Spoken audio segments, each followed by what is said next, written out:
ډېر محترم مسلمانانو، نن یو بهترینه وظیفه د جمعې د ورځې خاص وظیفه ده او ډېره زیاته بهترینه، صرف د 8 منټو وظیفه ده او 80 فیرې دا وظیفه کول دي.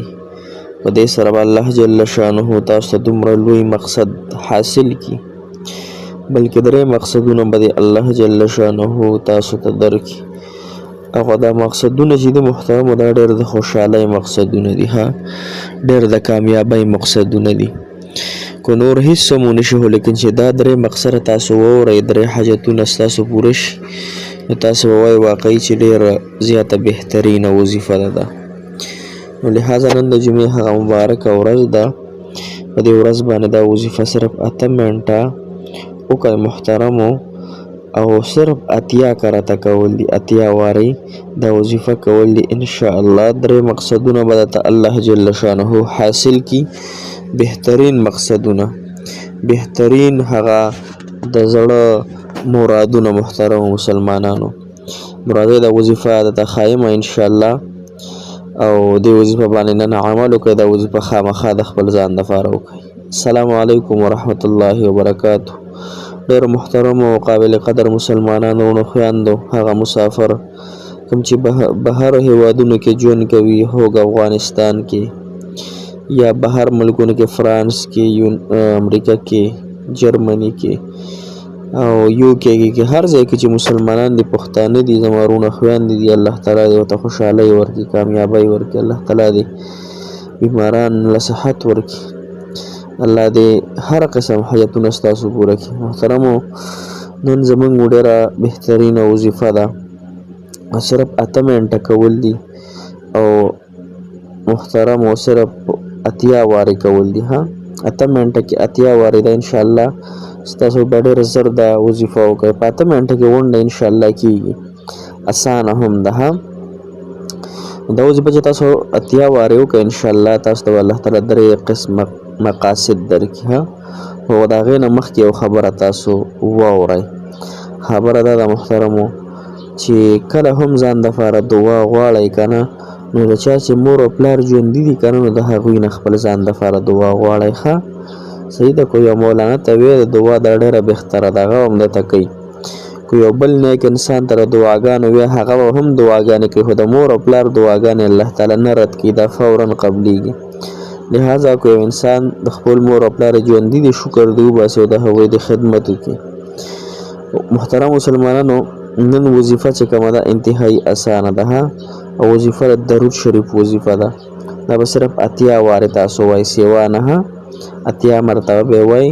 خو کم ټایم کې به وایئ محترم مسلمانانو؟ دا به تاسو د مازدیګر د مونځ نفس وایئ.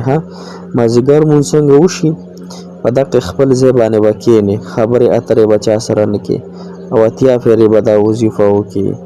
وظیفه ګوره تاسو ته په سکرین باندې ان شاء الله ښکارېږي. اللهم صل على محمد النبي الأمي وعلى آله وسلم تسليما. دغه وظیفه ده. اللهم صل على محمد النبي الأمي وعلى آله وسلم تسليما.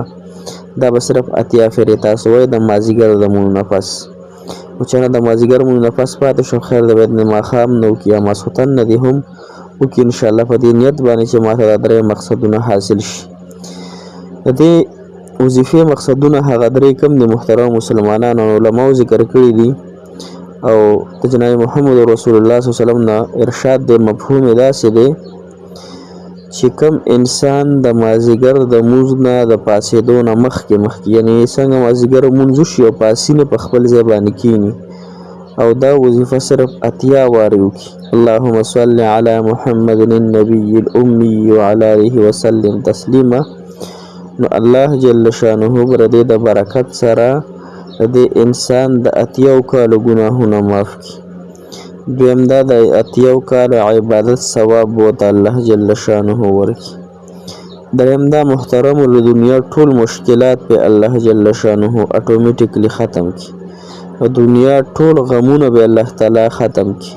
یو غم یو هم وي. غم هغه دی چې معلوم دی د واده مې نه کېږي، نکاح مې نه کېږي، کاروبار مې نه روانېږي، اولاد مې نشته دی، کور کې خاوند سره جنګ جګړې دي، قرضونه دي، دغه رنګې بیمارۍ دي دا غم شو ښکاره. دا خو به د الله تعالی انشاءالله درود شریف په برکت څخه ختم کړي. یو هم وي هم دې ته ویل کېږي، علماو ذکر کړي چې تا ته پته نشته چې ولې خفه یې، زړه دې ولې اداس دی، زړه دې ولې زړه ته دې تکلیف دی، په زړه دې درد دی، په سینه کې دې درد دی، یا سترګونه دې اوښکې کېږي، چین راحت ته نشته دی، نو دغه ته هم ویل کېږي. دا به دې هم الله جل شانه ختم کړي. لہذا کم انسان چې د درود شریف ډېر کم انسان وي په دنیا و آخرت کې په ټولو مشکلاتو کې ور الله تعالی هغه لاره ورکړي. ګوره الله جل شانه په خپل روزه نه نیسي او موږ روزه نیسو. الله جل شانه په خپل مونږ نه کوي، موږ کوو مونږ الحمدلله. الله جل شانه په خپل زکات نه ورکوي، موږ زکات ورکوو. داسې ډېر قسمه عبادت دي چې الله جل شانه نه کوي، موږ یې کوو الحمدلله موږ مسلمانان. خو یو عمل دی چې الله جل شانه اول په خپله کوي، بیا فرشتې کوي او بیا یې ټول مؤمنانو ته الله تعالی د سیړه اواز کېږي چې مؤمنانو دا کار تاسو هم کوئ. هغه کم کار دی؟ ان الله وملائکته یصلون علی النبی یا ایها الذین آمنوا صلوا علیه وسلموا تسلیما. د قرآن آیات دی.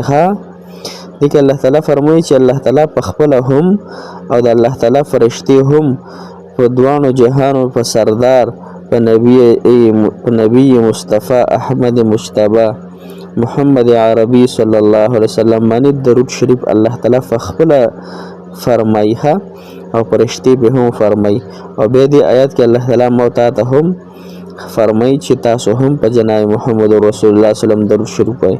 د کوم انسان درته زه ګرانټۍ سره دا خبره کوم الحمدلله په خپله درود شریف ډېر زیات محبت مې د ورسره کوم. کوم انسان په زندګۍ کې چې درود شریف راله کم از کم 1000 وارې روزانه، 1000 نه سیوا چې څونه وي دی، خو چې کم 1000 نه وي، د دې انسان تمام حاجتونه به الله تعالی د خپلو خزانو نه پوره کوي. دی د دعا هم نه غواړي، دی هېڅ نه کوي انشاءالله چې د ټول حاجتونو دپاره به انشاءالله دغه درود شریف کافي کېږي. مسلمانانو انشاءالله درود شریف سره محبت وساتئ. الله تعالی خپله فرمایي چې زه هم کوم تاسو هم کوئ.